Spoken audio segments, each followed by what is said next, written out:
Donc, tu es prêt?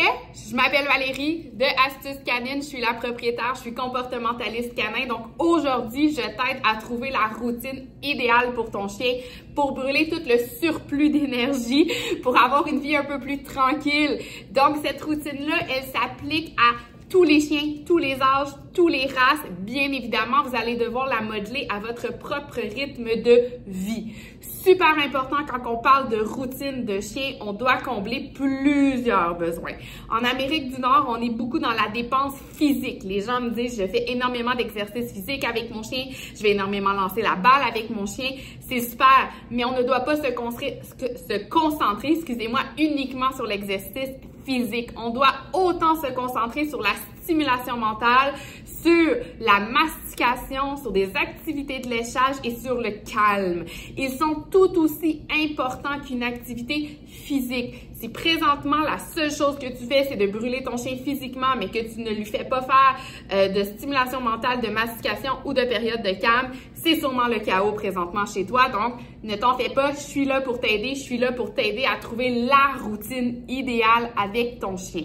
C'est quoi une routine idéale? Bien évidemment, elle va varier chez chaque chien. Moi, je te donne les outils. Par la suite, c'est ton travail de bien la personnaliser, mais surtout de trouver ce que ton chien aime et de combler ces besoins-là de façon réaliste. Donc, premièrement, dans ma routine, je vais toujours devoir avoir une activité excitante. Donc, c'est quoi une activité qui est excitante? C'est une activité où est-ce que mon chien va dépenser son énergie. Donc, ça peut être une marche stimulante. C'est quoi une marche stimulante? C'est une marche où est-ce que mon chien va pouvoir sentir en longe, il va pouvoir se promener, il va pouvoir découvrir son environnement. Donc, c'est sûr qu'une marche qui est stimulante va brûler beaucoup plus d'énergie chez ton chien qu'une marche officielle où ce qui doit rester à côté de toi.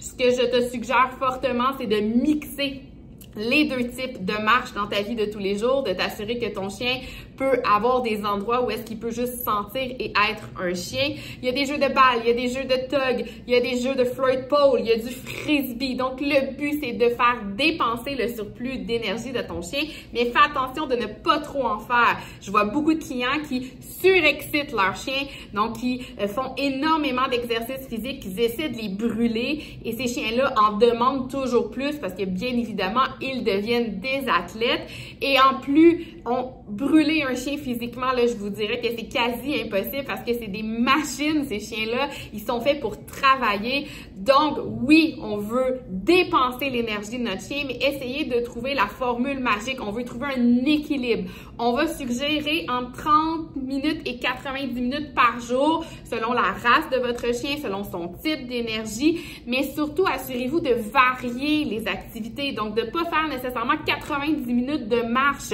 Vous êtes mieux de le décomposer dans une journée, d'en faire un peu le matin, le midi si c'est possible, le soir et de varier vos activités. Vous allez voir que cela va être extrêmement plus efficace. Une bonne activité physique bien choisie, bien mise dans l'horaire, vous allez voir que ça va faire toute la différence sur le niveau d'énergie de ton chien. Dans la prochaine capsule, je t'explique c'est quoi la deuxième étape de ta routine pour faire un changement complet dans ta vie de tous les jours.